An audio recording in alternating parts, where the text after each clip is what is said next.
జై శ్రీ గురుదత్త. హలో అండి, welcome back to my channel. ఈ వీడియోలో నేను గురుచరిత్ర పారాయణ సప్తాహదిన్ పారాయణ అంటే 7 రోజుల పారాయణ ఎలా చేయాలనేది ఈ వీడియోలో నేను ఎక్స్ప్లెయిన్ చేస్తున్నానండి. అయితే నేను సప్తాహ పారాయణ అలాగే ఈ గురుచరిత్ర పారాయణ అనేది 1 రోజు పారాయణ చేయొచ్చు, 3 రోజులు పారాయణ చేయొచ్చు, 7 రోజులు పారాయణ చేయొచ్చు. అయితే ఈ 7 రోజులు నియమాలు నేను పాటించలేను అనుకునే వాళ్ళు 1 రోజు పారాయణ చేసుకోవచ్చు. అయితే ఆ 1 రోజు పారాయణ ఎలా చేయాలి అనేది మొత్తం ఇన్ఫర్మేషన్తో ఒక వీడియో నా ఛానల్లో పెట్టాను. ఆ వీడియో లింక్ మీకు కింద డిస్క్రిప్షన్లో ఉంటుంది, వెళ్ళి చూడండి. అందుకని ఈ వీడియోలో నేను పూజని ఎలా చేయాలి అనేది, ఇంట్లో పీఠం, అవన్నీ నియమాలు దాంట్లో ఉన్నాయి కాబట్టి ఇక్కడ నేను వివరించట్లేదు. ఆ నియమాలే 7 రోజులకి ఆ నియమాలే, 3 రోజులకి ఆ నియమాలే అనమాట. సో మీకు వివరంగా కావాలంటే ఆ వీడియో ఒకసారి వెళ్ళి చూడండి. అయితే ఇక్కడ నేను, మీరు చూస్తున్నారు కదా, మేడి చెట్టు కింద చేశాను. మేడి చెట్టు కింద మీకు కుదిరితే మేడి చెట్టు కింద కానీ మీరు సప్తాహ కానీ 3 రోజులు కానీ 1 రోజు పారాయణ కానీ చేయగలిగితే మీకు వీలైతేనే చాలా మంచిది. అయితే నేనుండేది మహారాష్ట్రలో కాబట్టి ఇక్కడ మేడి చెట్టు అనేది చాలా అందరికీ, అంటే ప్రతి వీధిలో ఒక చెట్టు ఉంటుందండి. అందరి ఇంట్ల ముందు కూడా చెట్లు ఉంటాయి. కాబట్టి ఇక్కడ నాకు కుదిరింది కాబట్టి చెట్టు కింద చేస్తున్నాను. మనకి సౌత్ సైడు మేడి చెట్లు అనేవి ఎక్కడో గుడుల్లో ఉంటాయేమో, మనకైతే అరుదుగా కనిపించవు. అలాంటప్పుడు మీరు ఇంట్లోనే చేసుకోండి. ఇంట్లో ఎలా చేయాలో ఆ వీడియోలో చూడండి. సో అందుకని నేనైతే ఈ సప్తాహ పారాయణ అనేది మేడి చెట్టు కింద చేశాను. ముందుగా అయితే చెట్టు చుట్టూ ఒక 11 సార్లు ప్రదక్షిణ చేసి పూజనైతే స్టార్ట్ చేశాను. ఇప్పుడు ఈ పూజను చేయడానికి ఒక ఎలాంటి నియమాలు ఉన్నాయో అవన్నీ కూడా నేను వివరిస్తాను, చూడండి. ముందుగా ఈ వీడియో చూస్తున్న వాళ్ళందరికీ, అలాగే గురుచరిత్ర పారాయణ చేసిన వాళ్ళందరికీ ఆ దత్తాత్రేయుల వారి అనుగ్రహం మీపైన ఉండాలని కోరుకుంటున్నాను. శ్రీ గురుచరిత్ర సప్తాహ పారాయణం అంటే మనకి 3 రోజులైనా 1 రోజులైనా ఇది దత్త సాంప్రదాయంలో అత్యంత పవిత్రమైన పారాయణగా భావిస్తారు. అయితే ఇందులో శ్రీ సరస్వతి మరియు శ్రీపాద శ్రీవల్లభ వారి లీలలు, గురుభక్తి, ధర్మాచరణ, భక్తులకి ఇచ్చిన అనుగ్రహాల గురించి వివరించబడి ఉంటాయి. అంటే మీరు దీనికోసం ముందుగా దత్తాత్రేయ పాదుకులు పెట్టుకొని పూజ చేసుకోవాలి.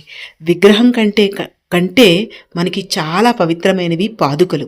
ఆ పాదుకల రూపంలో పూజ చేస్తే చాలా మంచిది.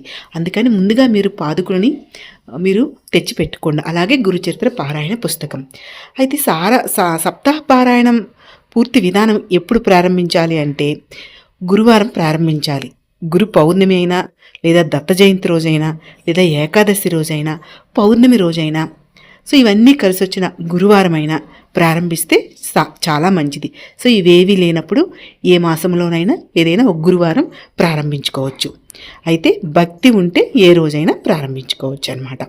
అయితే మనం పారాయణకి ఏం సిద్ధం చేయాలి అంటే తెల్లవారుజామునే లేచి స్నానం చేసి శుభ్రమైన బట్టలు ధరించాలి. సాధ్యమైతే పసుపు రంగు లేదా తెలుపు రంగు బట్టలు మీరు ఆ రోజు ధరించితే మంచిదని. పూజా స్థలాన్ని శుభ్రం చేసుకోవాలి. మీకు మేడి చెట్లో వీలు కాకపోతే ఇంట్లో చేసుకోవాలి. అయితే పూజా సామాగ్రికి కావాల్సింది ఏంటంటే మనకి గురుచరిత్ర పుస్తకం, దత్తాత్రేయ స్వామి వారి చిత్రం లేదా పాదుకలు, దీపం, అగరబత్తీలు, పూలు, పసుపు, కుంకుమ, నైవేద్యం మీకు ఇష్టమైనది ఉంటే సరిపోతుంది.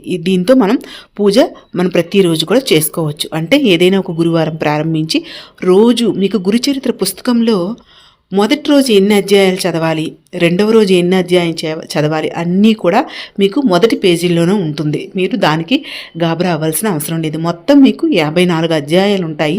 1వ రోజు ఇన్ని అధ్యాయాలు చదవాలి, 2వ రోజు ఇన్ని అధ్యాయాలు చదవాలి అని ఉంటుంది. దాని ప్రకారం మనం ఫినిష్ చేయాలన్నమాట. సో ముందుగా గణపతి ప్రార్థన చేయాలి.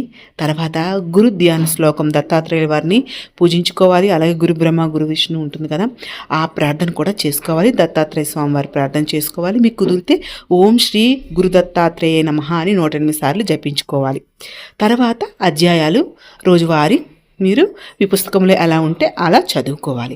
అయితే పారాయణలో పాటించవలసిన నియమాలు ఏమిటి అంటే ఆ 7 రోజులు కూడా సాత్విక ఆహారాన్ని తినాలి, భూశయనం చేయాలి, అంటే కింద పడుకోవాలి. అలాగే బ్రహ్మచర్యం పాటించాలి. ఎంత తక్కువగా 7 రోజులు మాట్లాడితే అంత మంచిది.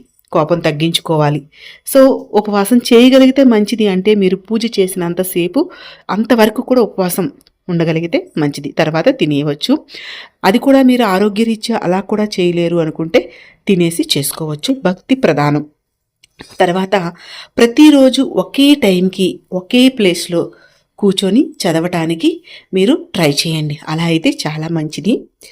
తర్వాత మనకేంటంటే లేడీస్కి ఆ రోజు 7 రోజులు ప్రాబ్లం లేకుండా చూసుకోండి. అలా స్టార్ట్ చేసుకోండి. అలాగే చదివేటప్పుడు పుస్తకం నేలపైన పెట్టకూడదు. అలాగే చదివేటప్పుడు మధ్యలో మాట్లాడకుండా ఉండడానికి ట్రై చేయండి. ఒకే చోట కూర్చొని చదవాలి. అర్థం మీకు చదువుతునేటప్పుడు అది అర్థం చేసుకొని చదివితే చాలా మంచిది. సో లాస్ట్లో మీరు నైవేద్యం మీకు ఇష్టం వచ్చింది పెట్టచ్చు. లాస్ట్లో మీరు హారతి కూడా ఇచ్చుకోవాలన్నమాట.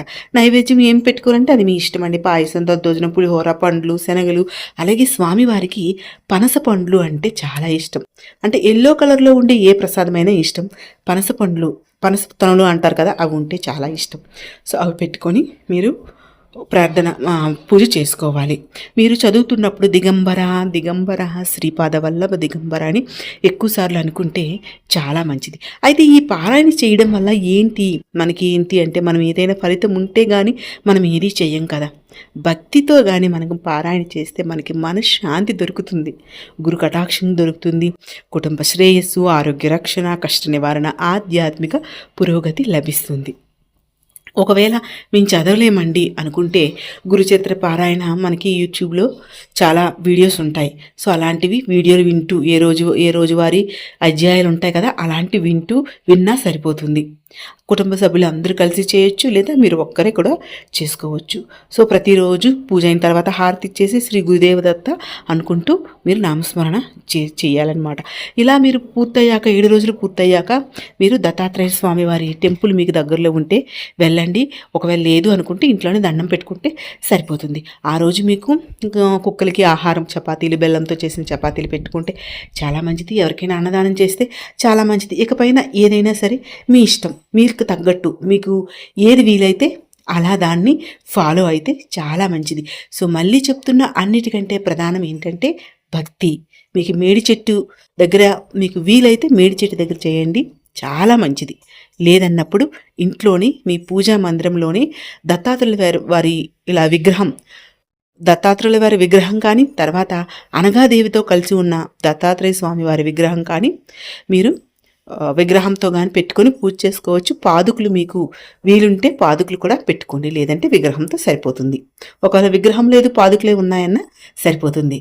మనం ఎలా అనుకుంటే అలా స్వామివారు మనకి అక్కడ దర్శనమిస్తారనమాట మనకి. సో భక్తితో పూజ చేసుకుంటే మనశ్శాంతి అనేది దొరుకుతుంది. ఒకసారి చేసి చూడండి, మీకే అర్థమవుతుంది.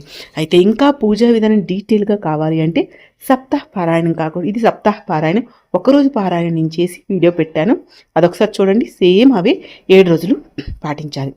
నేను ఇక్కడ నాది 7వ రోజు అయిపోయిన తర్వాత స్వామివారి దర్శనంకి వెళ్ళి ఇలా స్వామివారి దర్శనం చేసుకున్నాను. మీకు ఇంకేమైనా డౌట్స్ ఉంటే కామెంట్ రూపంలో మీరు తెలియజేయండి, నేనైతే ఆన్సర్స్ చెప్తాను. ప్లీజ్ అండి, వీడియో నచ్చితే లైక్ చేయండి, షేర్ చేయండి, నా ఛానల్ని సబ్స్క్రైబ్ చేసుకోండి. ఓం శ్రీ గురుదేవ దత్తాయ నమః.